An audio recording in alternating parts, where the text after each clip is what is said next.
Welcome to Not Milk Never Milk. Subscribe if you're lactose intolerant.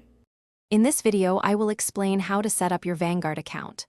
First, gather your personal details like your social security number and bank account information.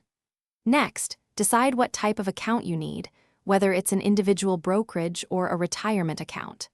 Finally, determine your initial investment amount and how you plan to fund it, perhaps through an electronic transfer. Once your account is open, it's time to fund it. The easiest way is often to link your bank account for electronic transfers, which typically takes a few business days. You can also set up direct deposits from your paycheck or roll over an existing retirement plan. For larger contributions, options like checks or wire transfers are available. Now for the exciting part, choosing your investments. Vanguard offers a wide selection of low-cost exchange-traded funds and mutual funds.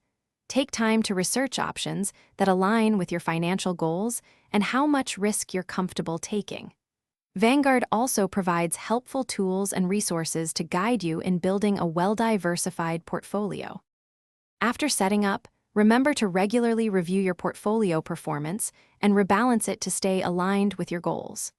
Setting up automatic investments is a fantastic way to maintain consistent contributions and benefit from dollar-cost averaging.